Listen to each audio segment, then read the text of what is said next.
Nabi Muhammad SAW sudah beritahu kepada kita isyarat di masa depan. Isyarat tentang Rom. Sebelum kita berperang dengan bangsa Rom, kita akan berperang dengan bangsa lain. So, daripada konsep Ad-Dajjal, pemikiran Dajjal yang dipromot oleh Dajajilah. Best loh, hidup macam ni. Senang ya. So, kita puas, perempuan itu hidup. Itu sangat-sangat berbahaya dan itu menarik murkanya Allah Subhanahu wa Ta'ala. Siapa yang selamat daripada kematianku dan siapa yang selamat daripada kematian khalifah yang sabar daripada hak yang diberikan kepadanya. Kemudian yang ketiga, selamat daripada Dajjal. Padahal Rasulullah SAW sudah wafat. Dan Rasulullah beritahu, hati-hati kalau aku mati nanti ada fitnah. So orang kena selamat daripada fitnah kematian. Pertama kali fitnah yang ada di dunia ini ialah terbunuhnya Sayyidina Utsman. Bahkan disebutkan di dalam beberapa riwayat, ketika Sayyidina Utsman terbunuh, Dajjal ada di situ. Dajjal ada. Dajjal sudah terlepas. Siapa kata Dajjal masih terikat? Seperti kata Nabi Muhammad SAW, nanti Konstantinopel akan terbuka, akan ditaklukkan pada masa. Kenapa lebih selamat? Karena memang Allah Subhanahu wa Ta'ala nak sembunyikan Imam Mahdi itu dalam banyaknya riwayat tentang Imam Mahdi. Ya mudah-mudahan Allah Subhanahu wa Ta'ala berikan kita peluang untuk belajar fikih tahawulat supaya kita dapat selamat daripada yang Nabi sebut dalam isyarat ini. Ketemu lagi dengan Habib Ali Redon Bulahela. Alhamdulillah. Untuk channel Fitan, episod yang ke-5.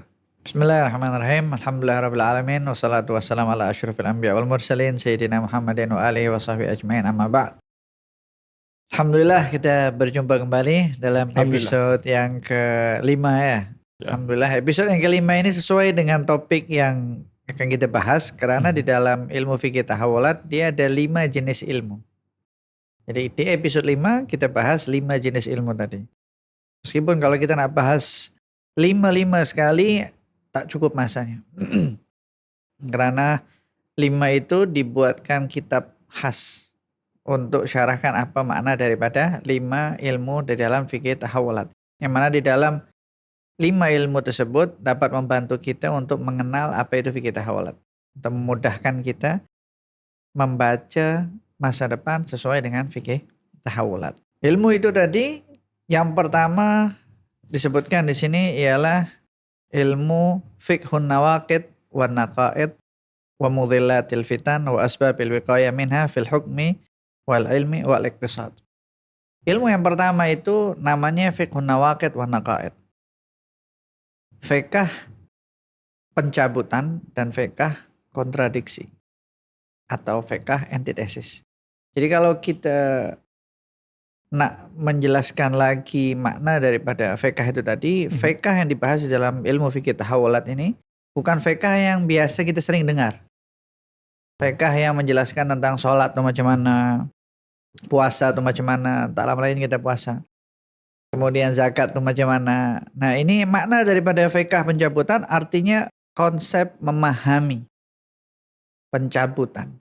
Konsep memahami contradiction. Contohnya ketika disebutkan tentang fikih pencabutan karena Nabi Muhammad SAW beritahu kepada kita latun qurana ural Islam urwatan urwah. Nanti tali Islam ini akan tercabut satu demi satu. Nah, macam mana kita nak tahu tali Islam itu tadi tercabut satu persatu? Jadi di dalam fikih tahawulat ada namanya ilmu fikih pencabutan. Jadi macam mana kita memahami konsep tercabutnya tali Islam itu sesuai dengan apa yang disebutkan oleh Nabi Muhammad SAW. Dan itu sangat penting di dalam ilmu fikih tahawulat. Itu yang paling penting di dalam ilmu ini, dan ilmu ini yang paling sering kita tengok ada di sekitaran masyarakat ini. Contohnya, Beb? Contohnya, ketika orang sudah terbiasa menziarahi kubur, ada aliran-aliran yang mengajak orang untuk membatalkan tradisi tersebut. Itu sudah terbiasa nih ziarah mak bapak hari Jumat. Tiba-tiba ada aliran, tak betul lah, ziarah kubur tak baik. Kalau engkau ziarah kubur artinya engkau menyembah kubur nih. Artinya engkau syirik. Akhirnya tradition terutama di masyarakat Melayu ini kan sering kan menziarahi mak bapak Jumat. Akhirnya tak jadi. Dia tak pernah berziarah lagi. Itu artinya sudah mulai tercabut sunnah ziarah itu tadi. Kemudian macam mana itu sampai tercabut? Masuk di dalam fiqh yang selanjutnya. Fiqhun naqaid. Fiqh kontradiksi atau fiqh antitesis. Nah ini yang biasanya selalu berkait antara nawaqid dengan naqaid. Jadi ini dua penting. Dan inilah yang sering terjadi. Dan inilah juga yang disebut di dalam fitnah namanya fitnatut tahrish. Fitnah tahrish. Masuk di dalam ilmu namanya fiqh nawaqid wa naqaid. Tahrish ini bahasa mudahnya mengadu domba. Oh, banyak tuh di sosial media Nah, mengadu domba. jadi tahrish ini sudah jadi fenomena sekarang. Jadi bukan hanya daripada individual, bukan hanya daripada community, tapi ada syarikat-syarikat media yang kejadian mengadu domba. Itu kan di dalam istilah dunia digital, baik digital marketing, ada istilah kalau nak buat yang hook yang kontroversial kan. Ya betul. Beb. Jadi sengaja dibuat seperti itu. Nah itu masuk di dalam tahrish. Di mengadu domba.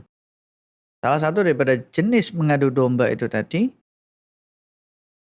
ialah kita meletakkan gambar-gambar musibah orang lain yang kita bahagia di atas musibah itu. Atau kita pakai musibah itu sebagai hook supaya orang tengok kita punya video. Contohnya orang tuh susah di jalanan, kemudian dibuat konten dan dijadikan hook di dalam konten atas kesusahan orang ke ataupun macam mana? Bukan. Kalau ada orang susah kemudian kita buat konten itu Okey. kita tak dapat menentukan apa hukumnya karena itu bergantung daripada niat dia. Tujuan dia Oh apa ya. niatnya. Niat yang kita tak boleh tahu, tak Nah, nampak pun. niat memang kita tak dapat hukumi niat itulah. Suatu niat urusan antara dia dengan Allah Allah. Subhanahu wa taala. Kita tengok secara zahir aja. Dia zahirnya niatnya baik, dia niatnya nak tolong orang, nak bantu orang tak jadi masalah. Tapi kadang-kadang kan ada satu video orang mungkin dia terjatuh, dia tergelincir, dia terlanggar, jatuh daripada motor. Dia ambil konten tuh video tuh untuk dijadikan hook dia. Supaya orang tengok. Itu artinya kita berbahagia atas penderitaan orang. Itu dapat mengadu domba. Itu berbahaya. Itu salah satu bibitnya seperti itu. Bibit membenci, bibit memusuhi. Nah, ketika sudah muncul seperti itu, next levelnya mengadu domba. Ketika mengadu domba, next levelnya caci maki. Next levelnya darah. Tapi dalam main konten di platform mana-mana sosial media, memang biasa tu memang dia jadi macam tabiat. Beb. Dia jadi tabiat sebab Nabi sudah beritahu nanti itu akan menjadi style. Nabi Itu juga akan ada jadi beritahu. style. Itu akan nanti jadi namanya zahirah. Akan jadi style, akan jadi fenomena. Masyarakat suka pakai itu. Termasuk fenomena syuh. Fenomena kedekut. Syuh ini di atasnya bakhil. Lebih teruk lagi. Itu jadi fenomena. Dan faktanya ada sampai sekarang. Jadi itu semua bermula daripada mana? Bermula daripada namanya al-istitba. Mengikuti langkah demi langkah, sejengkal demi sejengkal. Sampai pada masuk lubang biawak. Ya. Jadi itu semuanya kalau kita kata tak ada lagi Beb kecuali itu saja. Memang kita tak boleh tak buat kecuali itu. Iyalah memang kita sengaja diarahkan ke dalam lubang biawak. Sedar atau tak sedar. Di dalam Islam artinya kita sedang mematikan kreativiti kita. Karena kita hanya meniru dan meniru. Supaya itu ada pepatah yang dipakai oleh orang-orang barat kan. There is no original in this world. Oh ya. Tak ada original di dunia ini tadi. Semua duduk tiru. Itu konsep mereka. Tapi konsep Islam tak. Konsep Islam ada sesuatu yang baru. Konsep Islam itu mengajarkan kita untuk berinovasi. Membuat sesuatu yang baru. yang belum pernah ada sebelumnya. Sebab itu dalam Islam ada yang namanya bid'ah, sesuatu yang baru, sesuatu yang belum pernah ada sebelumnya. Apa? Nabi sebut man sanna fil islami sunnatan hasanah. Siapa yang membuat satu sunnah baik di dalam Islam, maka dia dapat pahala. Dan orang yang ikuti style sunnah itu tadi, cara itu tadi, inovasi itu tadi, akan transfer pahala ke penemu pertama kali. Jadi sangat berbeza kalau orang-orang non-muslim kata tak ada lagi original di dunia ini, so pakai konsep ATM, amati tiru modification. Akhirnya kan semua orang duduk meniru semua. Nak buat ini, nak tiru yang mana yang viral, kita nak tiru, nak ini, nak tiru dan akhirnya orang-orang tuh kehilangan dia punya identity. Hidup dia hanya copy paste. Islam mengajarkan kita untuk berbuat production, new production, sesuatu yang baru. Sesuatu yang baru itu kalau dipakai dengan cara yang benar, jadi. Kan dulu zaman dinasti Abbasiyah, orang Islam menemukan jam, diberikan sesuatu macam mana nak tengok jam itu.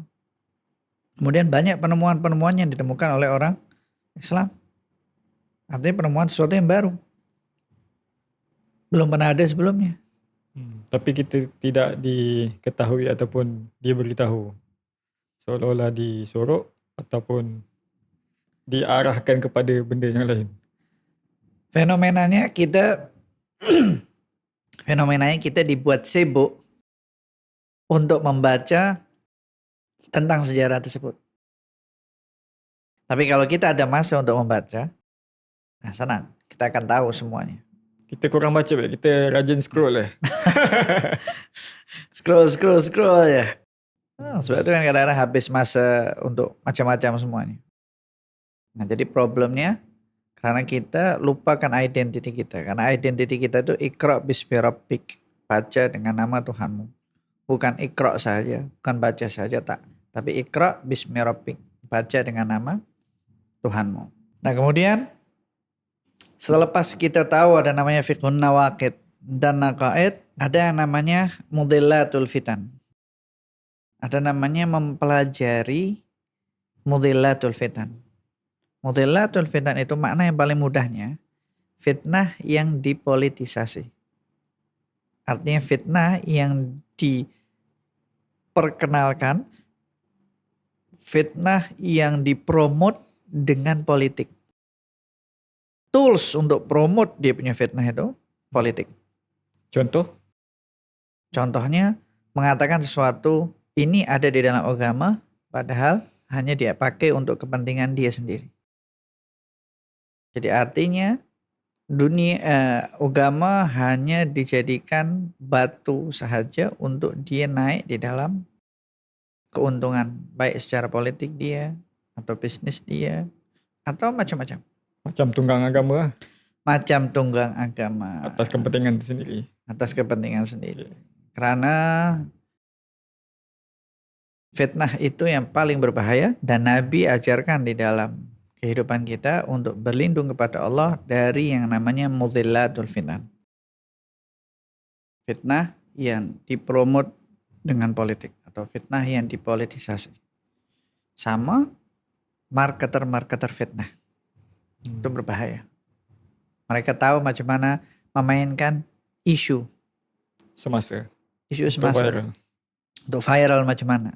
Dan mengalihkan daripada sesuatu kejadian kepada isu viral yang lain, isu yang lain sudah mainkan supaya yang cerita yang ini, cerita A ni tak dihangatkan. Sudah tutup. Dia akan buat seperti itu.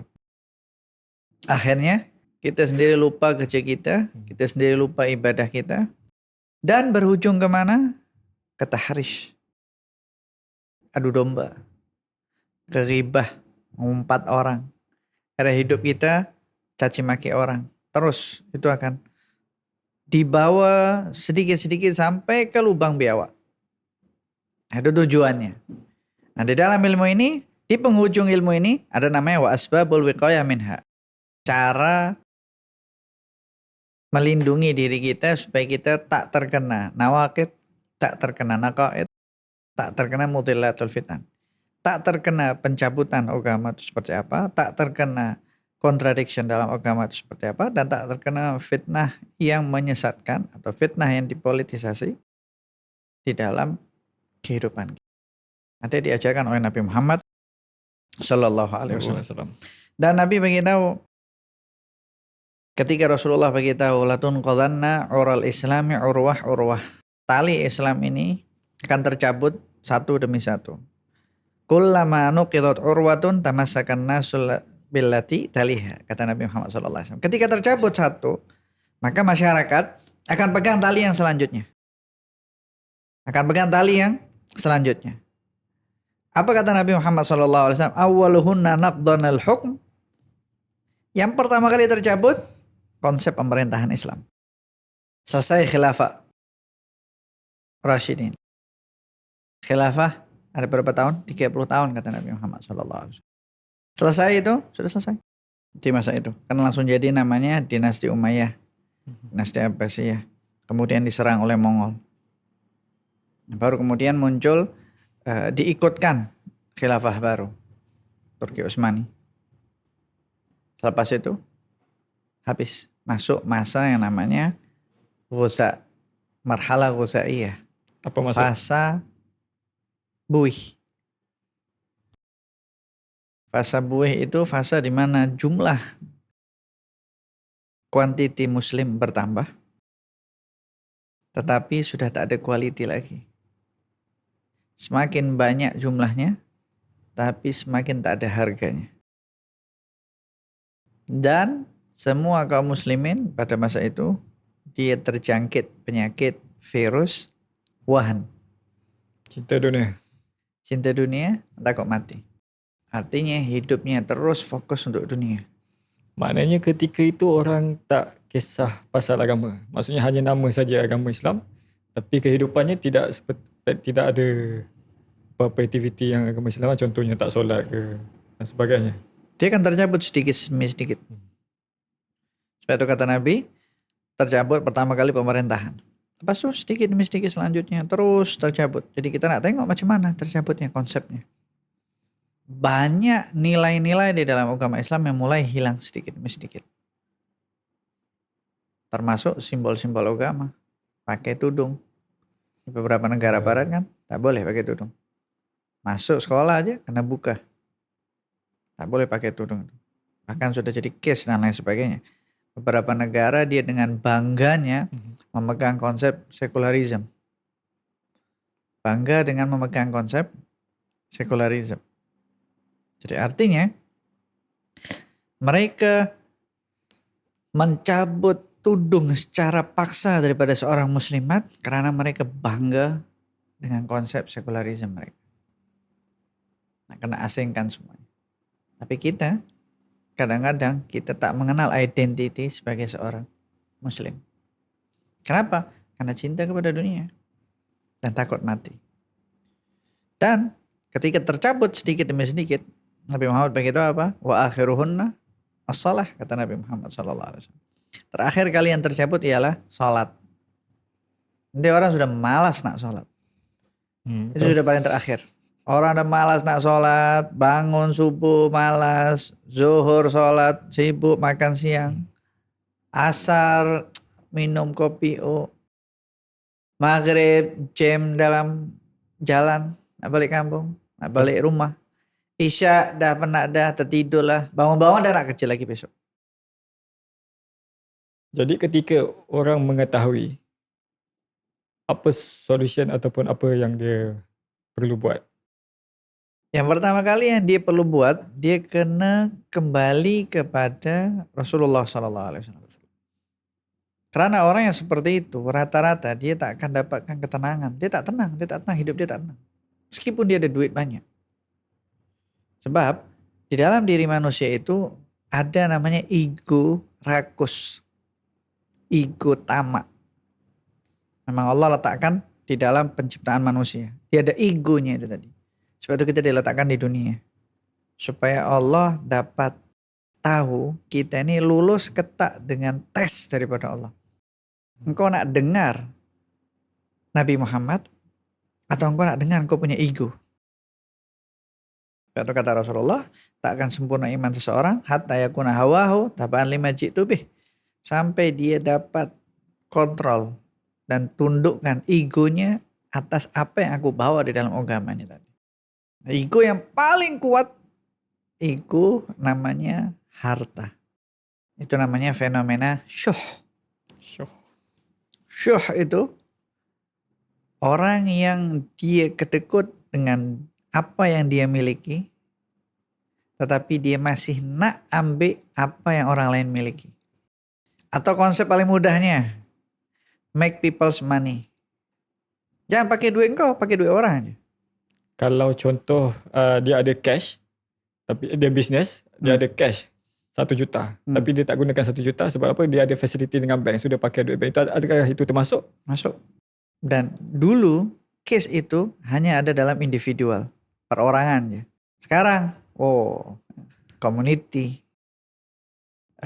syarikat, bahkan negara pun ada beberapa yang pakai konsep syuh itu tadi. Dan Nabi sudah sebut.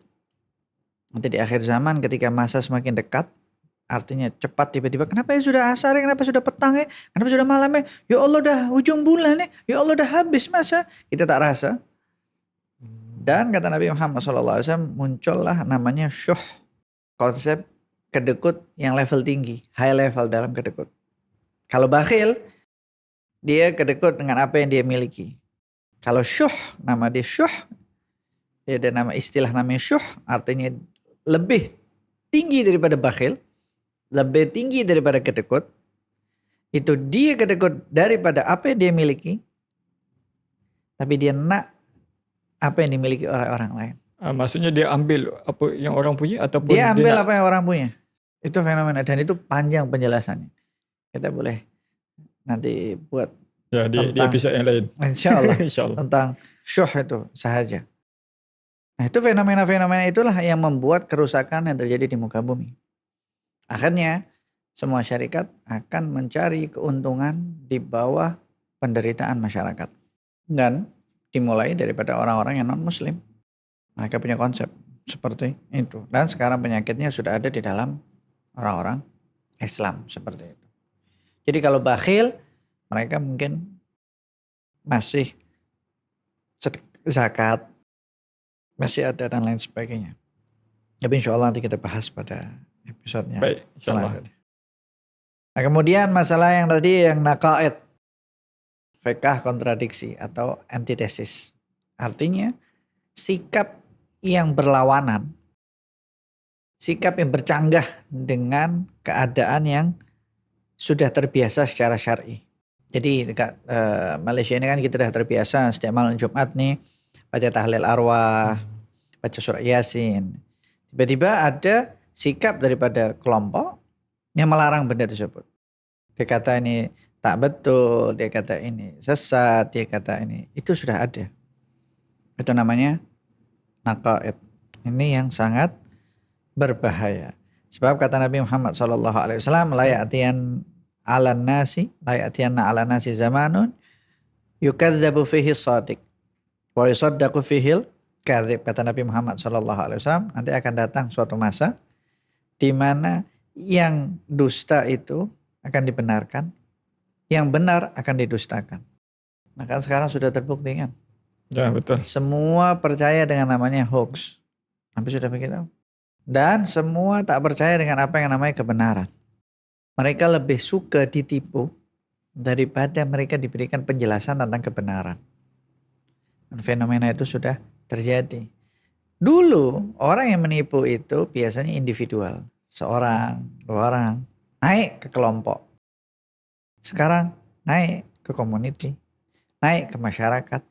Sampai ada syarikat kejadian menipu orang. Dan sampai-sampai ada juga yang dijadikan salah satu sistem di dalam beberapa negara. Karena mereka punya konsep, kalau kita tak tipu dia tak akan dengar. Kalau kita tak buat hoax, dia tak akan takut. So kita nak kena buat mereka takut. Kita takut-takuti mereka semuanya. Maknanya diorang sentiasa cari jalan macam mana nak menarik perhatian Betul. orang. Dan kenapa kita terkena seperti itu? Karena Nabi sudah beritahu penyakit yang kedua wa karahiyatul maut, takut. Dan Nabi SAW sudah beritahu semuanya. Wa yukhawwanu fihil amin wa yu'tamanul khawun.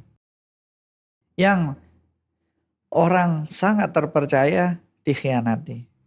Orang tukang berkhianat dijadikan orang yang sangat dipercayai sampai diberikan amanat. Sudah bertukar konsep itu tadi. Yang baik dibuang, yang jahat dinaikkan.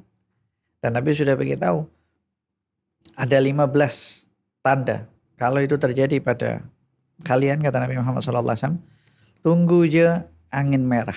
Cakap pasal angin merah ni macam-macam teori keluar, Beb. Ente jelaskan sikit je. Jadi ada 15 tanda-tanda yang kalau itu terjadi, maka kata Nabi Muhammad SAW, tunggu je angin merah. Salah satunya yang disebutkan di dalam perkara itu tadi, di dalam 15 tanda-tanda itu tadi, yang akan jadi pemimpin orang fasik. Artinya orang yang selalu berbuat maksiat akan memimpin kelompok atau memimpin masyarakat. Jadi dia selalu berbuat maksiat. Terus dia tak takut kepada Allah Subhanahu wa taala, tapi dia dijadikan pemimpin. Dan itu fenomena yang terjadi. Kalau itu sudah ada, kata Nabi Muhammad SAW, tunggu je angin merah. Angin merah ini banyak diterjemahkan macam-macam. Salah satunya diterjemahkan seperti angin duduk, penyakit dan lain sebagainya. Tetapi salah satu di antara makna daripada angin merah ini tadi, rihun hamra, ialah angin yang ketika angin itu angin azab, karena Nabi sebutnya rih, bukan riyah. Jadi kalau di dalam Al-Quran ada konsep namanya, kalau nak disebutkan tentang angin yang azab, disebutnya dalam bentuk single. Kalau nak disebutkan angin yang penuh rahmat, maka disebut dengan bentuk plural atau jamak.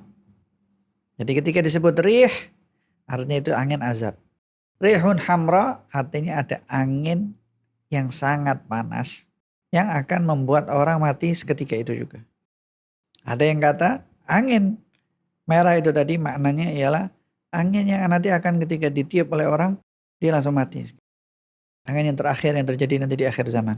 Ada yang mengatakan angin merah dikatakan merah di situ karena ada awan yang nanti akan datang berwarna merah. Kan sekarang kita sering nampak kan. Bila awan nampak warna merah? Petang nak maghrib. Kalau petang sudah ada maghrib kan ada namanya syafaq merah. Nanti ada yang mengatakan, para ulama menjelaskan awan yang berwarna merah itu tadi akan membawa angin yang akan mematikan orang-orang yang ada di sekitarnya. Itu ada 15 tanda yang disebutkan oleh Nabi Muhammad SAW. Salah satu tandanya hasil daripada yang an-naqaid ini tadi, orang yang fasik yang akan diangkat menjadi pemimpin. Dia orang yang selalu melakukan perbuatan maksiat. Maksiat bagi dia itu senang ya. Dia tak rasa takut langsung. Ambil duit orang, curi duit orang. Kemudian kalau duduk dengan orang dekat dia punya table ada araknya, tak jadi masalah. Padahal kata Nabi Muhammad SAW, man kana yu'minu billahi wal yawmil akhir, siapa yang betul-betul beriman kepada Allah dan hari akhir, hendaklah dia tidak duduk di meja yang ada araknya di situ. Jadi meja ada arak pun kita bangun. Sebab kalau kita bekerja di suatu syarikat, kemudian dijemput, kita ada tamu yang istimewa, kita minta kepada dia, jangan letak arak dekat meja aku. Boleh aja minta itu. Tunjukkan bahwasannya kita ini muslim. Atau kita masuk restoran, kita tengok ada menunya. Kenapa dia jual arak ya? Keluarlah kita dari tempat tersebut. Kalau contoh lain di satu kedai tu, dia ada jual arak. Tapi kita nak beli barang keperluan lain, contoh mungkin mineral ke. Tak jadi masalah. Tak jadi masalah. Karena kan kita beli yang itu tadi. Tapi kalau ini, dia duduk di situ. Untuk apa dia duduk tengok arak itu semua? Tak. Begitulah angkat kita punya meja. Kalau ke kedai kan kita ambil, kita nak beli seperlunya. Tak jadi masalah. Tapi itu juga termasuk fenomena akhir zaman. Maksudnya yang jual arak dengan benda-benda yang lain. Oh, itu pun salah satu tanda. Itu pun salah satu tanda. Anak pernah di salah satu negara, kita waktu itu dekat airportnya, Kita transit cukup lama di situ. Kita nak cari makan. Kebetulan dekat negara itu dia tidak terbiasa makan nasi. Jadi kita duduk cari makan nasi, mana tak ada, semuanya roti dengan daging dan lain sebagainya. Sampai kita tanya sama salah satu daripada pekerja dekat airport tuh, mana yang jual nasi? Oh, ada, yuk pergi ke sana, pas nanti di sebelah kiri hanya itu sahaja yang jual nasi. Anak datanglah ke sana dengan anak punya kawan. Waktu masuk, anak tanya, ada jual nasi kah? Oh iya, kita ada jual nasi. Saya tengok sebelah kiri. Itu apa? Oh, itu arak. Oh iya, jual arak dulu dekat sini. Iya. Ini jual arak semuanya. Oke, terima kasih, saya tak jadi beli. Kenapa? Sebab you jual nasi dengan you jual arak. Kemudian kawan anak tanya, kenapa Beb tak jadi makan Beb? Kita lapar ini. Kau nak makan tapi masuk neraka, silakan. Takkan itu tak dicampur dan lain sebagainya. Tak jadi masalah. Kalau kau nak bercerita pasal hukum, silahkan cari hukum. Tapi ini fenomena akhir zaman yang Nabi sudah sebut. Yang sampai kita masuk di dalam fenomena itu tadi. So, lebih baik kita cari makan yang lain. Kenapa? Hanya nak puaskan kita punya perut sahaja. Tapi sampai kita itu menghilangkan moral yang diajarkan oleh Nabi Muhammad SAW. Dan itu ada dan terjadi. Yang majority Muslim. Karena fenomena arak di akhir zaman, wah sangat banyak. Mulai daripada diminum tanpa namanya, ditukar namanya. Bahkan orang sekarang beli gelas yang selalu terbiasa dipakai untuk minum arak, dibeli. Kemudian dipakai minum di rumahnya. Itu gelas yang berkaki itu kah? Gelas yang terbiasa dipakai untuk minum arak. Kan dia ada gelas khasnya sendiri. Kemudian batu ais. Kecil. Kalau kita kan biasa batu ais pakai air kemudian dibawa freeze. Kalau ini kan ada jenis batu ais yang dipakai untuk minum arak. Takut merubah dia punya rasa, jadi pakainya itu. Itu sudah terbiasa seperti itu. Karena fenomena itu mulai sedikit demi sedikit kita tiru sedikit demi sedikit. Bahkan ada sebagian orang yang dia masuk di dalam media dia, artinya dia shoot diri dia, kemudian dia buat macam minuman, kemudian dia kata ini bukan arak ya, jangan kau pikir ini arak. Karena gelasnya, warnanya semua betul-betul serupa dengan arak. Dia hanya nak confirm dia ini bukan arak. Sampai seperti itu, fenomena arak ini sangat luas. Persis bagaimana Nabi dah bagi tahu di akhir zaman. Macam-macam orang berkaitan dengan arak. Itu fenomenanya. Karena fikih tahawulat dia tidak bercerita tentang halal atau haram, tapi fenomena yang terjadi. Karena nilai kita sudah mulai tercabut sedikit demi sedikit. Itu fenomena yang terjadi. Nah, kemudian kata Nabi Muhammad SAW, wa yahlifu wa illam yustahlaf. Kadang-kadang dia bersumpah tanpa diminta sumpah. Sumpah saja bersumpah. Oh ya, sebab dia nak membenarkan yang apa yang perbuatan dia. Dia tak diminta untuk bersumpah, dia sendiri bersumpah. Demi Allah ni, demi Allah ni. Dia bercakap biasa je, kalau apa dia ucapkan benar, kenapa nak perlu bersumpah? Itu fenomena di akhir zaman. Suami isteri selalu guna ni. Sumpah saya tak buat. Artinya orang sudah kehilangan kepercayaan satu sama lain. Makanya kata Rasulullah SAW di riwayat yang lainnya, nanti Dajjal keluar ketika orang itu sudah meludah wajah sahabatnya. Karena teruknya keadaan yang terjadi. Sudah tak percaya dengan siapa. Ada orang beritahu itu diludah je muka dia. Kau banyak cakap je. Maksud daripada ludah tu memang dari segi dia perbuatan tu memang dia ludah ataupun dia kiasan. Jadi kalau secara zahir maknanya zahir ya kita pakai makna zahir. Karena kan ramai sekarang orang yang meludah. Kalau dia geram kan dia ludah. Kadang-kadang kalau bentuk dia nak merendahkan orang lain, dia bercakap terus tiba-tiba, betul. Ludah. Ini dia ludah mukanya. Barulah ketika itu sudah nak muncul dekat Dajjal. Termasuk juga tanda-tanda dekat muncul Imam Mahdi. Fenomena itu artinya masyarakat sudah semakin teruk seperti itu. Dan kemudian kata Nabi Muhammad SAW, wa yashhadul mar'u walam yustashhad. Kita nak cari mana yang dapat memberikan kesaksian, tiba-tiba ada orang datang, aku bersaksi sendiri. Dia bersaksi, memberikan kesaksiannya sendiri tanpa ada permintaan kesaksian. Dan kata Nabi Muhammad sallallahu alaihi wasallam, wa yakunu as'adun nasi bidunya Luka bin Luka la yu'minu billahi wa rasulih. Nanti fenomena yang terjadi di akhir zaman, orang-orang yang paling bahagia dengan dunianya Luka bin Luka. Orang yang tak pernah peduli dengan agama langsung. Selama dia dapat keuntungan, dia akan ikut. Oh, ini kalau aku ikut aliran agama nih, aku akan dapat keuntungan, dia ikut. Oh, ini kalau pakai nama agama aku tak dapat untung, buanglah agama itu tadi. Kalau dalam makna yang lain juga Luka bin Luka ialah sampah masyarakat. Orang yang tak pernah tahu dia siapa dan lain sebagainya tiba-tiba langsung naik up. Dengan semua alat yang ada sekarang online kan ramai. Kalau orang yang tak jelas siapa naik. Itu namanya Luka bin Luka. La yu'minu billahi wa rasulih. Mereka tak beriman kepada Allah wala beriman kepada Rasulnya. Yang penting yang dia cari semuanya material. Semuanya berkaitan dengan urusan dunia. Dia tak peduli sama Allah, dia tak peduli sama Rasulullah SAW. Terus aja. Itu yang akan terjadi nanti di akhir zaman. Orang yang paling bahagia, kata Nabi Muhammad SAW. Jadi nampak zahirnya dia itu bahagia. Kan sering kita nampak kan. Coba kita nampak dari mana dia bahagia? Sosial media. Dari sosial media. Kita tak tahu kehidupan dia sebenarnya seperti apa. Sebab yang dimunculkan di sosial media semua yang bahagia. Jarang behind the scene. Behind the scene pun kadang-kadang dibuat untuk entertain saja. Kenapa Nabi sebut itu yang bahagia? So, kita nampak dia bahagia. Kita yang nampak bahagia sampai orang ini dijadikan tauladan. Sampai dijadikan idola. Tidak jadikan orang ini idola. Oh, aku nak jumpa dengan dia. Oh, aku nak jumpa dengan dia. Aku nak jumpa dengan dia. Di rumah-rumahnya gambar patung-patung semuanya. Orang-orang tokoh-tokoh itu semuanya. Tapi kalau patung-patung itu semua diletakkan tokoh-tokoh orang agama, ulama, tak boleh, haram. Kau nak buat apa? Kau nak menyembah kah? Tapi kalau toys, hewan-hewan semua, hero-hero, hewan, bukan hewan masih oke. Tokoh-tokoh hero yang ada dekat movie itu semua. Anime semua. Anime itu semua, tak apa letak. Apa beza?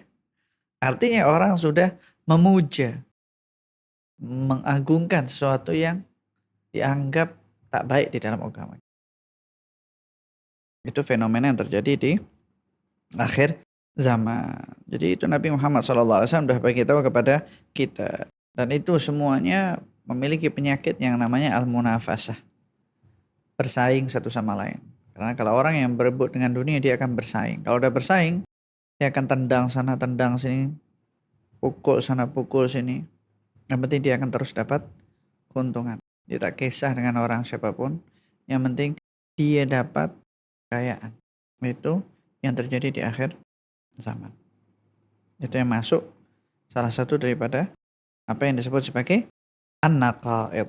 Nah, biasanya nawaqid sama naqaid ini, nawaqid itu pencabut. Macam mana cara dia mencabut? Dengan naqaid, dengan konsep, dengan perilaku, dengan tindakan itu tadi yang kontra terhadap apa yang diajarkan oleh Nabi Muhammad Shallallahu Alaihi Wasallam. Ini baru permulaan tentang apa yang disebut sebagai fiqhun nawaqid wan naqaid. Kemudian lagi masuk yang namanya mudhillatul fitan, seperti fitnah. Fitnah yang sudah pernah kita jelaskan, ada namanya fitnah positif, ada yang namanya fitnah negatif. Fitnah positif itu yang berakhir dengan pahala, seperti sabarnya kita terhadap ujian yang Allah beri kepada kita. Ketika Allah berikan ujian kepada kita, maka kita perlu sabar. Dengan sabar itu akan mendapatkan pahala. Fitnah yang negatif, mudhillatul fitan. Fitnah yang akan punya kesudahan atau berujung kepada perkara-perkara yang menyimpang daripada agama kita. Itu yang sudah terjadi. Seperti contohnya fitnah LGBTQ. Sekarang ada lagi konsep jenis hubungan di barat atau di negara-negara muslim. Sementara ini yang anak tahu belum ada lagi di kawasan kaum muslimin atau di kalangan kaum muslimin. Insya Allah tak ada lagi. Insya Allah tak akan terjadi. Amin. Tapi kalau kita tengok fenomenanya, mudah-mudahan kita terhindar daripada itu semuanya. Namanya macam treehold atau apa entah. Trisam. Bukan trisam. Di situasi dia macam mana? Di situasi dia seorang lelaki hidup dengan dua perempuan. Oke. Laki ini cinta dengan perempuan itu tadi. Perempuan ini cinta juga dengan perempuan itu sesama.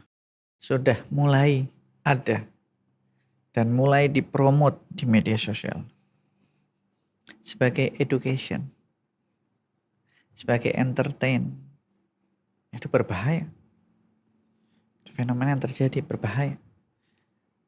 Yang jelas-jelas kawin secara syariat dilawan terang-terangan. Poligami kan dilarang di beberapa tempat. Ataupun kalau diizinkan, dipersulit dia punya undang-undang. Oh ini apa? Poligami. Poligami. Padahal kan di dalam Islam juga aturan dia sangat-sangat adil.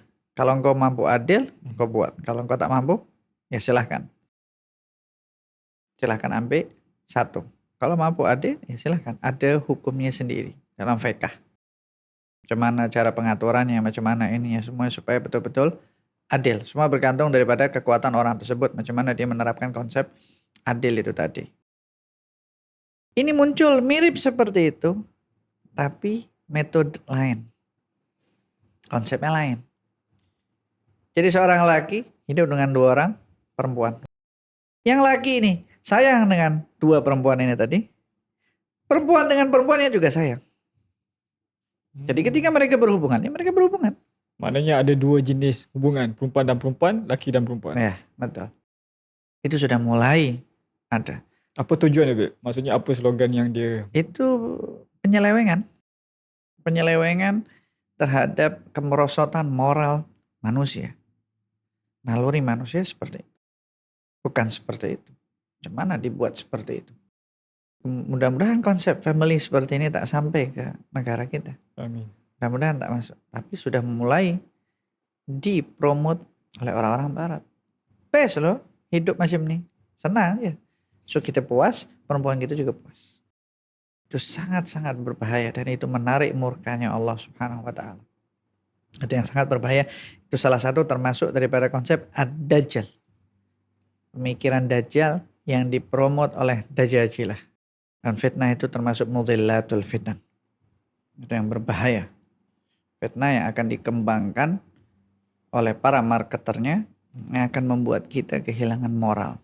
Sudah tak ada lagi moral nanti.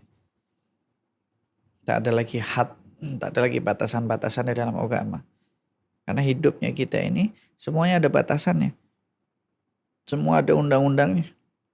Karena kita tak mungkin hidup free macam tu. Tak. Kalau kita nak free daripada undang-undang, nantilah di syurga free.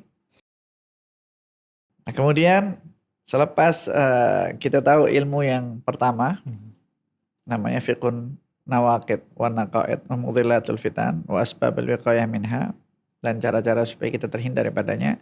Cara-caranya kita dekat kepada Allah, kita pelajari apa yang diajarkan oleh Nabi Muhammad SAW, dan kita pelajari fiqh tahawulat supaya kita betul-betul terhindar daripada apa yang disebut oleh Nabi Muhammad SAW. Kemudian ilmu yang kedua itu namanya ada fiqhul isyarat wal bisyarat wal nadharat wa hasanat wa syaruful adalah was sanad. Fiqh lagi, artinya ingat kalau fiqh di sini maknanya ialah pemahaman. Fiqhul isyarat, pemahaman isyarat. Artinya apa yang Nabi bagi isyarat, kita nak kena tahu isyarat itu tadi apa. Kalau kita tak fahami isyaratnya Nabi Muhammad SAW, kita akan masuk ke dalam lubang biawak itu tadi. Itu berbahaya. Nah, salah satu contoh isyarat yang paling simpel Nabi Muhammad SAW dapat kita kepada kita. Sesiapa man naja min thalath faqad naja. Siapa yang selamat daripada 3 perkara, maka dia akan selamat. Ana rasa Ana sudah pernah explain ini pada episode yang sebelum-sebelumnya.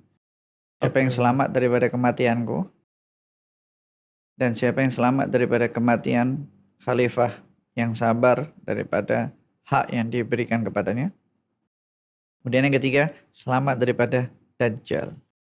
Jadi kalau kita nak selamat sekarang, maka kita nak kena selamat sesuai dengan isyarat yang disebutkan oleh Nabi Muhammad SAW.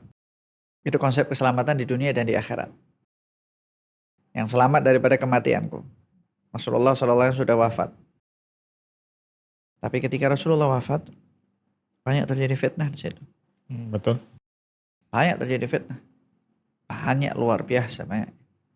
Kenapa dikatakan banyaknya luar biasa? Sebab sampai sekarang masih ada aliran-aliran yang mengajarkan tentang macam mana selepas wafatnya Nabi Muhammad SAW dan silapnya para sahabat di dalam memilih khalifah penggantinya Nabi Muhammad SAW. Itu fitnahnya sampai sekarang masih ada. Padahal Rasulullah SAW sudah wafat. Dan Rasulullah beritahu, hati-hati ya, kalau aku mati nanti ada fitnah. So orang kena selamat daripada fitnah kematianku. Itu dibahas dalam fikih tahawulat. Yang kedua tentang wafatnya khalifah yang sabar daripada hak yang diberikan kepadanya. Siapa khalifah itu? Sayyidina Utsman bin Affan. Itu isyarat daripada Nabi Muhammad SAW. Hati-hati terhadap kematian Sayyidina Utsman bin Affan. Pertama kali fitnah yang ada di dunia ini ialah terbunuhnya Sayyidina Utsman. Itu fitnah pertama. Awwalu fitnatin qatlu Utsman, kata Nabi Muhammad SAW. Bahkan disebutkan di dalam beberapa riwayat, ketika Sayyidina Utsman terbunuh, Dajjal ada di situ. Dajjal ada. Dajjal sudah terlepas. Siapa kata Dajjal masih terikat? Ketika itu pun sudah terlepas. Ketika itu pun dia hadir di dalam terbunuhnya Sayyidina Utsman bin Affan radhiyallahu taala anhu. Karena fitnahnya Sayyidina Utsman bin Affan berkait dengan fitnahnya Dajjal. So, itu yang ketiga kata Nabi Muhammad, siapa yang selamat daripada Dajjal, dia akan selamat. Jadi ada koneksi antara wafatnya Rasulullah, wafatnya Sayyidina Utsman dan Dajjal. Tiga perkara ini. Ini isyarat daripada Nabi Muhammad Sallallahu Alaihi Wasallam. Dan itu penting bagi kita untuk mengetahui. Sampai sekarang masih ada orang-orang yang mengajarkan tentang peristiwa apa yang terjadi selepas wafatnya Sayyidina Utsman bin Affan. Fitnah yang terjadi di masanya Sayyidina Utsman bin Affan. Panjang penjelasannya kalau kita nak jelaskan itu tadi. Ini kita bagi contohnya sedikit saja. Kemudian yang ketiga, selamat daripada fitnah Dajjal. Jadi ada hubungannya. Dan hubungannya saling berkoneksi satu sama lain. Nama wafatnya Rasulullah, wafatnya Sayyidina Utsman, dan Dajjal. Tak dikatakan wafatnya Dajjal, tapi Dajjalnya. Nabi sebut apa? Kematianku, mauti. Amautu khalifatin mustabirin bil haqqin yu'tih. Kematian Sayyidina Utsman. Dan yang ketiga, Dajjal. Bukan kematian Dajjal, tapi Dajjalnya. Tapi kalau yang pertama dan yang kedua wafatnya Nabi Muhammad dengan Sayyidina Utsman pun sudah sulit, babe. Yang ketiga lagi sulit. Yang ketiga lagi sulit. Ya mudah-mudahan Allah Subhanahu wa taala berikan kita peluang untuk belajar fikih tahawulat supaya kita dapat selamat daripada yang Nabi sebut dalam isyarat ini tadi. Kemudian salah satu isyarat lagi disebutkan, idza halaka qaisar fala qaisar ba'dah. Wa idza halaka kisra fala kisra ba'dah. Nabi Muhammad SAW dah beritahu kepada kita isyarat di masa depan. Isyarat tentang Rom. Rom ini kita kena ada pembahasan khas tentang Rom. Kenapa? Karena Rom ini penting bagi kita untuk mengetahui siapa Rom yang Nabi sebut nih. Siapa Ajam yang Nabi sebut ini. Siapa yang akan menghancurkan Irak nanti. Siapa yang akan menghancurkan Syam nanti. Yang Nabi sebut satu Rom, yang satu sebut Ajam. Rom ini penting bagi kita untuk memahami. Kenapa? Karena ada surat di dalam Al-Quran namanya surat Rom. Ghulibatir Rum. Rom kan kalah. Jadi Rom itu siapa dia? Negara, bangsa. Kena pelajari. Rom itu siapa? Itu kita pakai namanya Rom. Mungkin kalau ada orang yang terjemahkan Romawi, ada orang yang terjemahkan Romania. Tapi yang jelas itu dibahas di dalam ilmu fikih tahawulat. Dan ada beberapa perkara yang belum terjadi. Dan peperangan nanti juga dengan Rom. Di masa akan datang. Di masa akan datang. Dengan berperang. Sebelum kita berperang dengan bangsa Rom, kita akan berperang dengan bangsa lain. Bangsa apa tuh? Tapi Nabi Muhammad SAW beritahu, ada lagi namanya Parsi. Atau Persia. Orang sini sebut Parsi ya. Parsi. Sebab anak pernah nampak terjemahan, ada orang terjemahkan dalam bahasa Melayu, dia tetap disebut sebagai Persia. So Parsi yang orang famous ya. Betul. Nabi Muhammad beritahu kalau udah Parsi itu habis, maka dah habis. Tak ada lagi. Tapi kalau Rom, dia ketika dia terpotong, maka akan tumbuh lagi. Diberikan perumpamaan macam tanduk. Terpotong satu tanduk, muncul lagi tanduk selanjutnya. Terpotong lagi, muncul lagi tanduknya. Di Rom tak akan pernah stop, tak akan pernah berhenti sampai nanti kita berperang dengan Rom. Tapi kalau Parsi, kata Nabi Muhammad SAW, hanya dua, kata Rasulullah, Parsi itu hanya dua tanduk, satu tanduk dan 2 kali tanduk. Dah, habis itu habis. Tapi kalau Rom, muncul terus generasi selanjutnya. Sebab itu sudah tak ada lagi Parsi sekarang, tak punya kekuatan. Itu Nabi sudah begitu, itu namanya isyarat daripada Nabi Muhammad SAW. Tapi kalau Rom, ada. Dan akan terus ada. Kalah nih, muncul lagi. Kalah, muncul lagi. Kalah, muncul lagi. Peperangan dia antara dengan Rom, nanti akan terjadi peperangan di akhir zaman antara kaum muslimin. Muslimin dengan Rom. Dengan Rom. Kita duk asyik fikir peperangan dengan US lah, apalah. Itu kan nama-nama baru. Oh. Kita nak kena tengok dia punya akar. Rom ini siapa yang disebut oleh Nabi Muhammad SAW. Selepas kita fahami itu Rom, kita akan tahu, oh ini di sini, oh ini di sini, oh ini di sini, oh ini di sini. Dan semua juga pernah disebut oleh Nabi Muhammad SAW. Sebab itu ada yang terjemahkan Rom itu Roma. Ada di negara Italia. Isyarat daripada Nabi Muhammad SAW kepada Sayyidina Abu Dzar. Rasulullah beritahu kepada Sayyidina Abu Dzar, wahai Abu Dzar, la tusibukum fitnah ma dama hadza fikum. Kata Rasulullah kepada Sayyidina Abu Dzar, korang tak akan terkena fitnah selama ada ini. Ditunjuk. Siapa yang ditunjuk? Sayyidina Umar bin Khattab radhiyallahu taala. Sayyidina Umar bin Khattab ini punya peran penting di dalam perkara fitnah. Jadi termasuk penting di dalam ilmu fikih tahawulat untuk membahas Sayyidina Umar. Sayyidina Umar ini setan pun takut pada Sayyidina Umar. Kalau Sayyidina Umar lalu suatu kawasan, maka setan akan lalu kawasan lain. Jadi kalau Sayyidina Umar tuh lalu dekat KLCC, maka setan tak akan pernah lalu sana langsung. Tapi Imam Ali radhiyallahu anhu menjelaskan macam mana takutnya setan itu kepada Sayyidina Umar. Takutnya setan itu takut untuk bagi was-was kepada Sayyidina Umar untuk berbuat maksiat. Karena kuatnya iman Sayyidina Umar bin Khattab radhiyallahu taala. Kata Sayyidina Ali karamallahu wajhah, sampai setan itu yang suka bagi was-was untuk berbuat maksiat, engkau buat ini, engkau buat ini. Setan nak buat itu aja takut kepada Sayyidina Umar bin Khattab radhiyallahu taala. Dan itu keistimewaan yang Allah berikan kepada Sayyidina Umar bin Khattab radhiyallahu taala. Kita tak perlu nak protes terhadap beberapa keistimewaan yang Allah bagi kepada makhluknya. Itu kan privilege daripada Allah. Allah nak bagi siapa-siapa yang Allah kehendaki, itu haknya Allah lah. Kenapa kita tak duduk protes pula? Kenapa Sayyidina Umar? Kenapa Sayyidina Umar? Kita nak tengok kenapa engkau ni tak kenal kepada Sayyidina Umar bin Khattab radhiyallahu taala anhu. Bukan berarti patu setan takut kepada Sayyidina Umar, patu Sayyidina Umar asyik duduk tidur tak ibadah. Mana ada? Justru semakin takut Sayyidina Umar bin Khattab radhiyallahu taala kepada Allah, semakin dia khawatir berbuat silap. Semakin dia dekat kepada Allah Subhanahu wa taala, semakin dia tiru Rasulullah sallallahu alaihi wasallam. Keistimewaan yang dia dapat itu memotivasi dia untuk menjadi orang yang lebih baik. Bukan keistimewaan yang dia dapat itu untuk membuat dia leka terhadap apa yang Allah wajibkan ke atas dia. Berbeda dengan zaman sekarang. Kalau udah dapat privilege, ya sudah lupa semuanya. Ya, betul. Orang dulunya miskin, tiba-tiba jadi kaya, udah lupa dengan orang yang miskin semuanya. Dia sudah tak kisah, dia tak nak duduk dengan kawan-kawan dia yang dulu, dia tak nak duduk dengan keluarga dia yang dulu. Ini duduk dengan dia sudah tak level aku ni high level lah. Aku nak inilah, tak nak susah lagi, nak naik benda-benda semua yang cantik-cantik, yang first class semuanya. Tak nak makan di bawah kedai-kedai murah, dia tak nak lagi dah. Padahal family dia masih ada yang memerlukan. Itu manusia sama. Tapi sahabat Nabi tak seperti itu. Dia dapat privilege, engkau masuk surga, tapi dia tak jadikan privilege itu untuk membuat dia malas. Nah, itu salah satu daripada jenis yang namanya fiqh isyarat. Kemudian ada lagi namanya fiqhul bisyarat.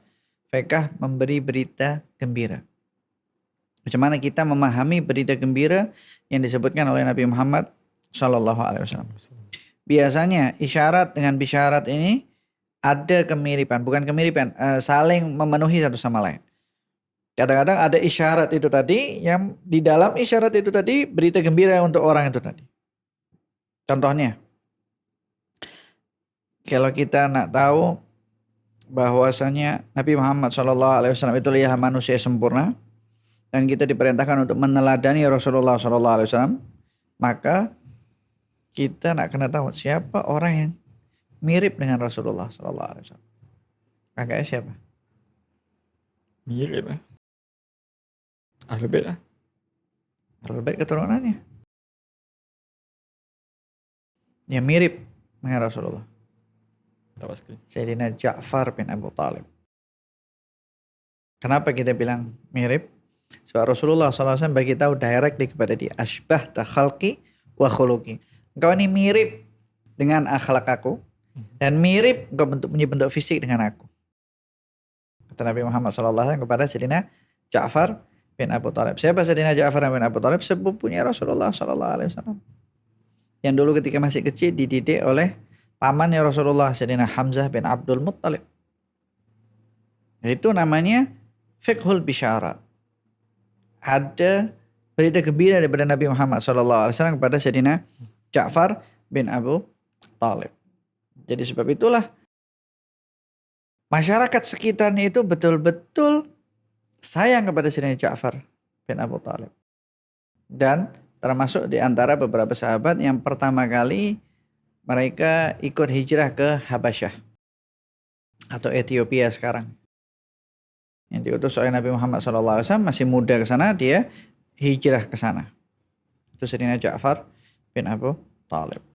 Beliau punya biografinya sangat luar biasa karena disebut sebagai orang yang memiliki kemiripan dengan Nabi Muhammad SAW, bentuk fisiknya dan bentuk akhlak. Coba bayangkan, ini orang luar biasa. Orang semua nak meniru Rasulullah, berusaha mempelajari Rasulullah seperti apa. Yang ini semula jadi tidak maju mundur. Dan itu disampaikan ketika beliau sudah besar, sudah dewasa, sudah pergi hijrah ke Ethiopia, kemudian balik berjumpa dengan Nabi Muhammad SAW.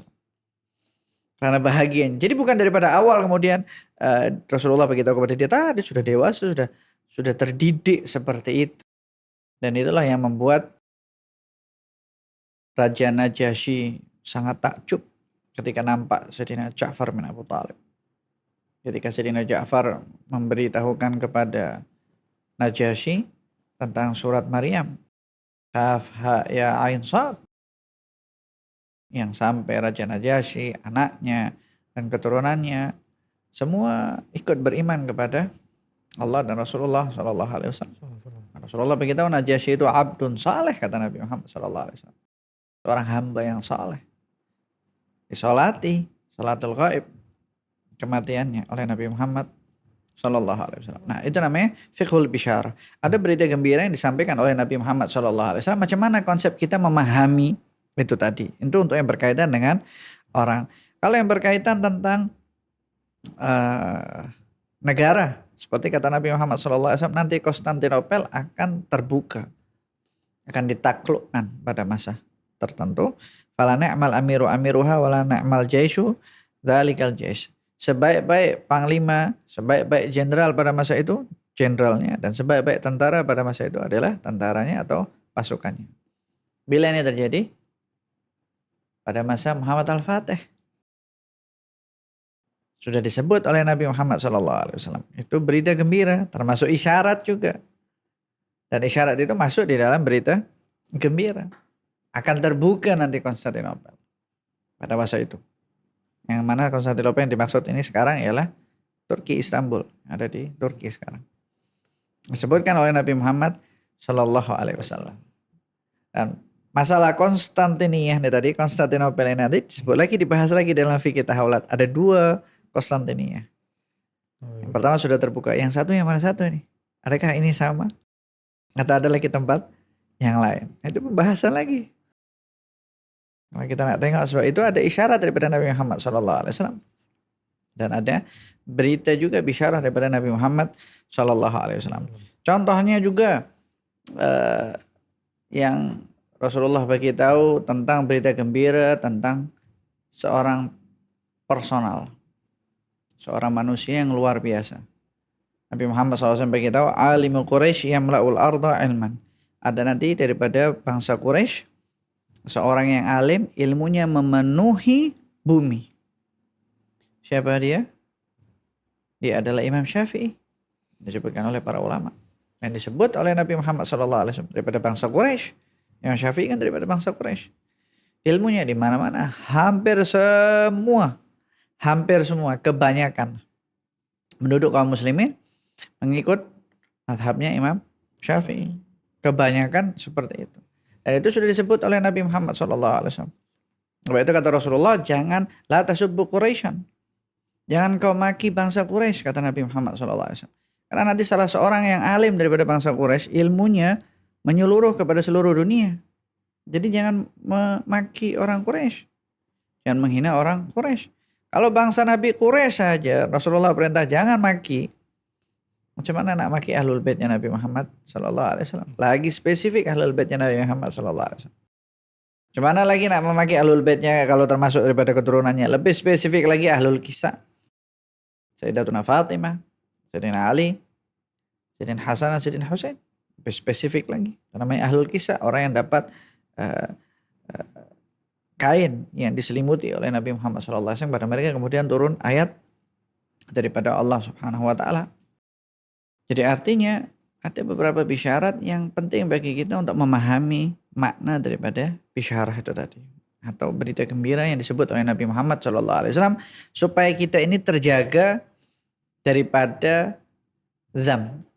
Terjaga daripada perbuatan yang tercela. Terjadi di dalam mulut kita. Termasuk caci maki, menghina dan lain sebagainya.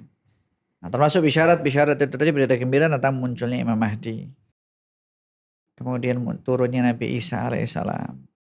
Kan semua orang sekarang duduk kalau belajar fikih tahawulat atau mendengar eskatologi, mereka nak cari duduk cari siapa? Imam Mahdi bila nak datang, Imam Mahdi bila nak datang, dan lain sebagainya. Sebab itu kadang-kadang kita suka alihkan topik tersebut dan kita bagi penjelasan yang lebih jelas, maknanya yang lebih jauh daripada kontroversial. Seperti turunnya Nabi Isa alaihissalam. Itu lebih selamat. Kenapa lebih selamat? Karena memang Allah Subhanahu Wa Taala nak sembunyikan Imam Mahdi itu dalam banyaknya riwayat tentang Imam Mahdi. Akhirnya semua orang duduk mengaku kan, Imam Mahdi daripada keturunan ini, Imam Mahdi daripada keturunan ini, Imam Mahdi dah lahir, Imam Mahdi dah muncul, Imam Mahdi dah duduk dekat sini, Imam Mahdi duduk. Semua orang duduk bising pasal Imam Mahdi. Jadi lagi senang kita bahas tentang Nabi Isa alaihissalam. So tak ada orang yang klaim ni Nabi Isa daripada keturunan siapa. Dia dah jelas anaknya Siti Maryam dah lah. Selesai. Tak ada siapa yang boleh klaim Nabi Isa ni daripada keluarga aku, daripada keturunan ni, daripada betul. Itu. Dah settle. Alah, tak pernah pula dengar ada orang klaim Nabi Isa. Ada. Kalau Imam Mahdi, semua orang dah klaim. Oh ini muncul Imam Mahdi, ada yang mengaku pula saya Imam Mahdi dan lain sebagainya. Jadi yang pasti seperti itu. Sama case-nya seperti Sufyani. Yang nanti akan muncul di akhir penghujung fasa kita. Kita sekarang berada di pertengahannya. Selesai, selepas ini baru. Bila bermulanya fasa seterusnya? Sekarang kita pertengahan kan? Fasa akhirnya bila? Maksudnya mungkin ada satu last tanda ke? Ini adalah tanda yang terakhir pertengahan. Dan sekarang kita masuk ke fasa yang seterusnya. Ada tandanya sebelum kita masuk fasa yang selanjutnya. Kering nanti Sungai Furat. Sungai Furat itu ketika kering, muncul emas daripada situ. Dari situlah sudah mulai memasuki fasa selanjutnya. Ini yang termasuk yang Habib pernah cakap peperangan emas dan air. Ya, yang ini. Kita sekarang di sini. Sekarang kita berada di situ. Perangan emas dan air. Dan sampai sekarang ada namanya terusan, yang kita tahu kan terusan Panama.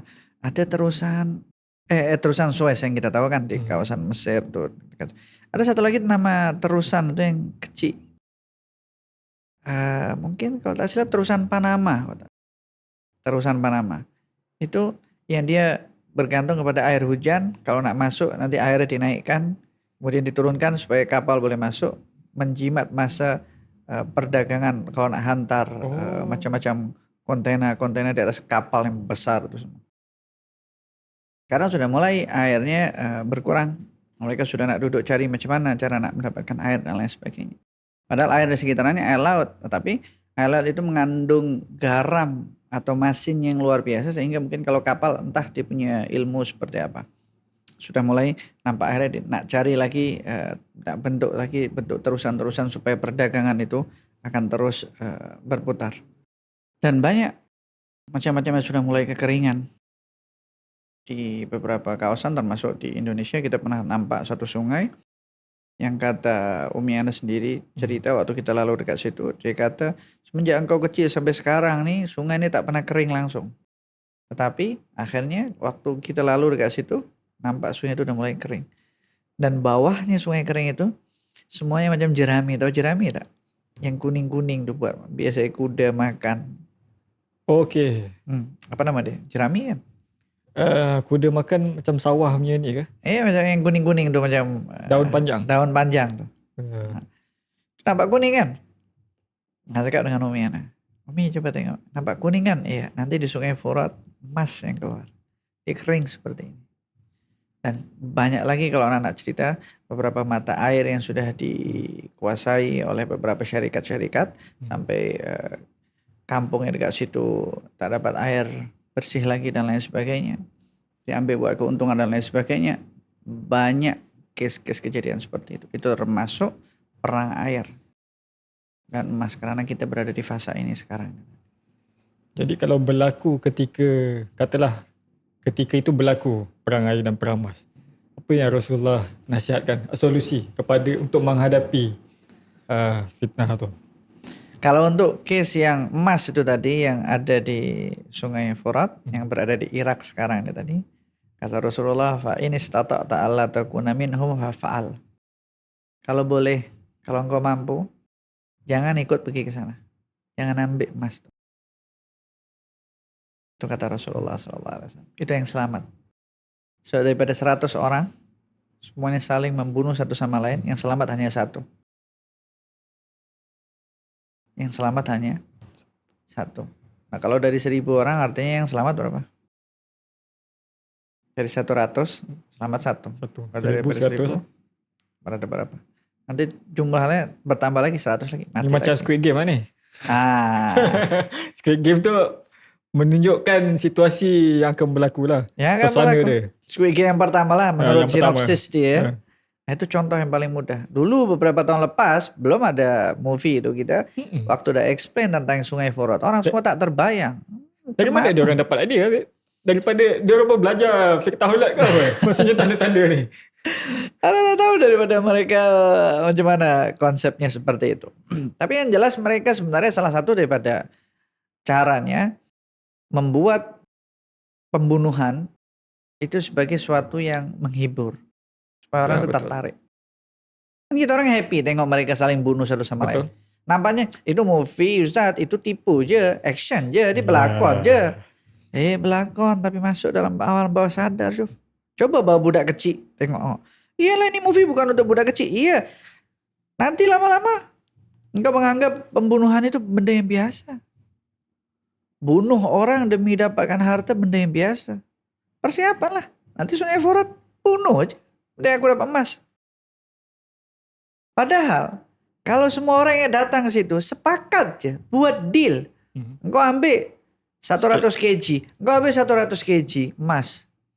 Itu tak akan habis kata Nabi Muhammad SAW. Oh iya ke? Maksudnya banyaklah emas tu. Banyak. Kalau semua yang datang tu katalah 1,000 orang datang, 1,000 seorang ambil sikit-sikit pun cukup semua. Itu pun tak habis. Tak habis. Tapi tak ada orang sepakat. Sebab itu kata Rasulullah tak ada akal orang pada masa itu. Hilang akal. Oh iya. Karena dah kena penyakit. Wah, hubbud dunya, cinta dunia. Dia nak dia yang paling kaya. Dia tak nak orang lain kaya. Itu fenomena yang terjadi. Jangan sampai terjadi seperti itu. Jadi dalam Islam tak ada perkara seperti itu. Dalam Islam tuh ketika kita punya kekayaan, kita bagi kepada orang lain. Ada namanya zakat, ada yang namanya sedekah, ada yang namanya akikah, ada yang namanya sembelihan hewan korban, ada yang namanya atirah nih di bulan Rajab. Ada yang namanya dam haji, kalau kita buat apa-apa kesilapan. Potong kambing, bagi makan orang. Itu Islam sebenarnya, bagi makan orang.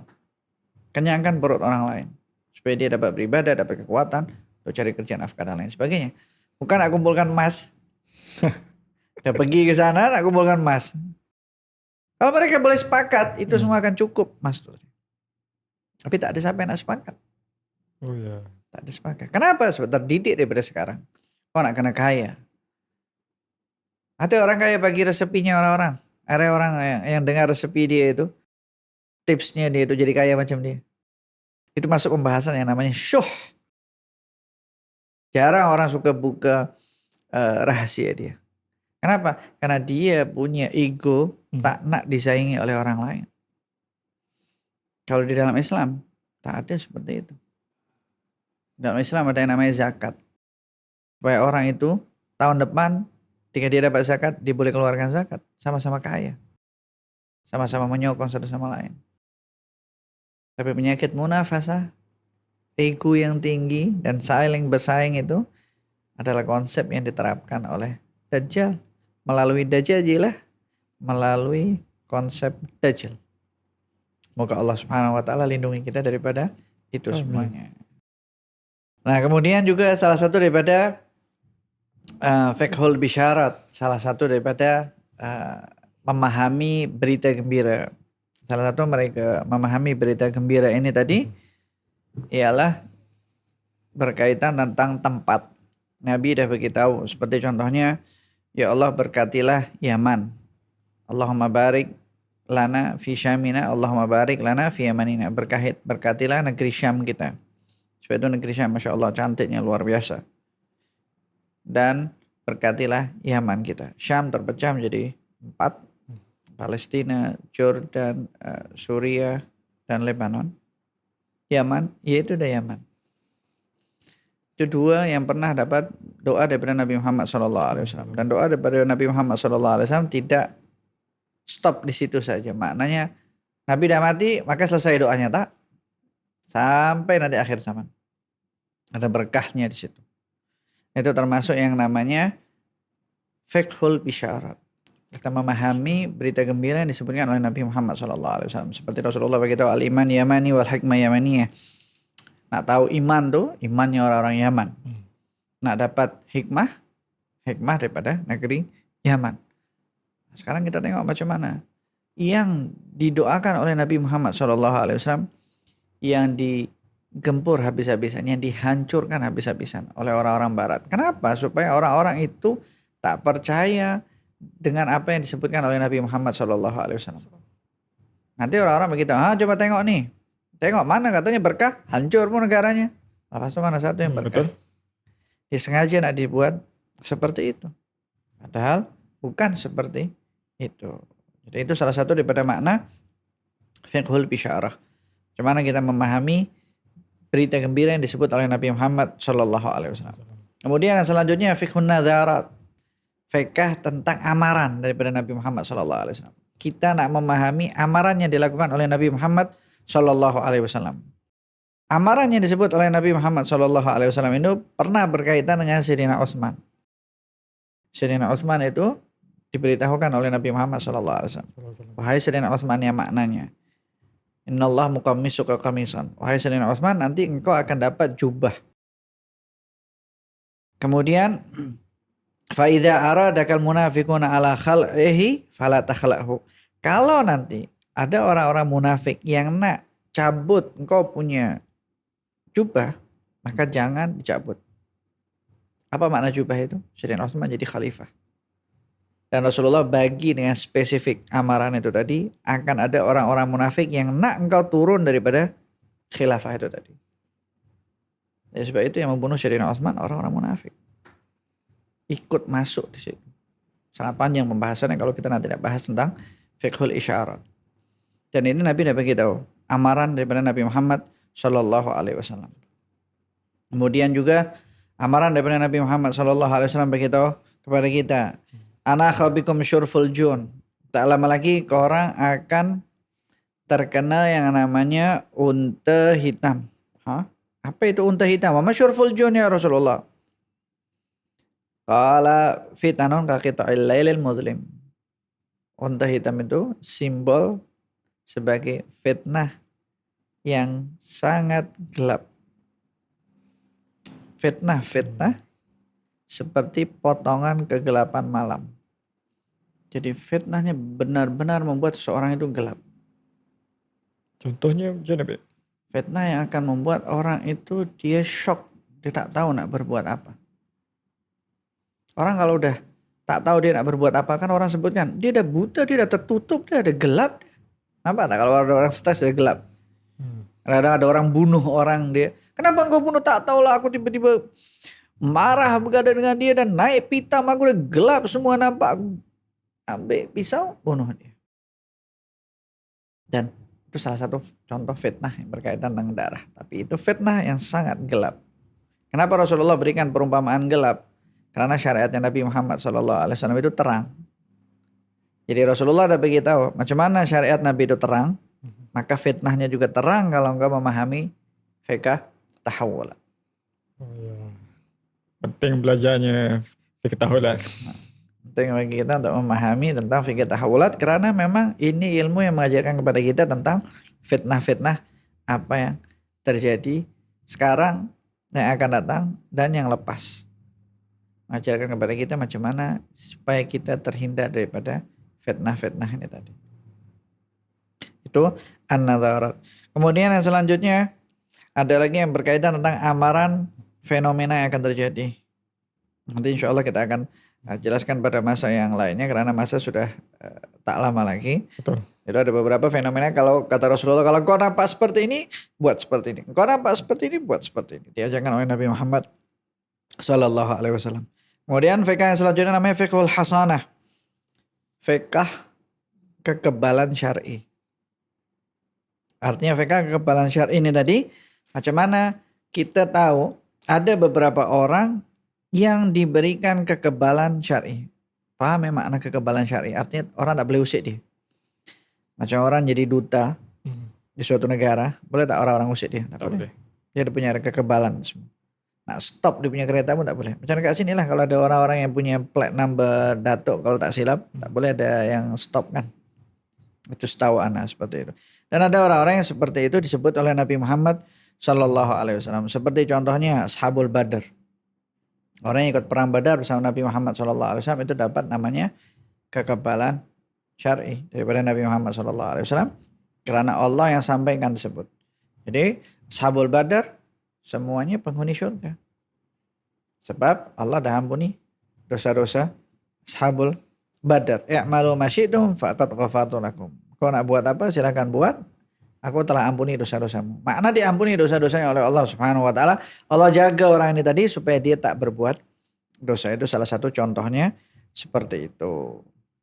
Dan masih ada lagi kekebalan keluarga, kekebalan syar'i daripada Rasulullah SAW untuk suatu keluarga, untuk suatu tempat, untuk suatu masa, untuk suatu personal, kelompok dan lain sebagainya. Itu semua dijelaskan dalam ilmu namanya fiqhul hasanah. Kemudian yang terakhir yang disebut sebagai syaraful adalah wassanad. Ilmu tentang kemuliaan seseorang yang punya sanad. Jadi orangnya itu penting bagi kita untuk kita mengetahui ini orang ini siapa, belajar dengan siapa, itu penting. Itu dibahas di dalam fikih tahawulan. Jadi orang ini tadi orang yang bertakwa, orang yang baik, dan kemudian dia memiliki sanad keilmuan yang bersambung sampai Nabi Muhammad SAW. Artinya guru-gurunya sangat jelas dan dia selamat daripada namanya dzam, daripada maki-maki orang, selamat dari perbuatan rendahan yang dikeluarkan daripada lesannya, dan selamat daripada darah dengan tangannya. Itu termasuk ilmu yang dibahas di dalam 5 ilmu cawangan daripada ilmu fikih tahawul. Jadi insya Allah kali ini kita bahas 2 ilmu tadi, masih ada 3 lagi ilmu. Insya Allah di masa akan datang. Insya Allah di masa yang akan datang karena memang rincian ilmu tersebut sangat panjang dan Ana rasa mungkin banyak istilah-istilah baru yang orang-orang atau kalian semua yang mendengar sedikit confused dan lain sebagainya atau mungkin sulit untuk dipahami. Maka dengarkan lagi dan insya Allah pada masa-masa yang selanjutnya akan lebih mudah karena ini sesuatu yang baru. Sesuatu yang baru itu tak cukup untuk dipelajari 1-2 kali saja. Jadi perlu diulang-ulang kembali dan kemudian dicatat dan kemudian dipraktekkan di dalam kehidupan kita. Insya Allah kita selamat di dunia dan di akhirat.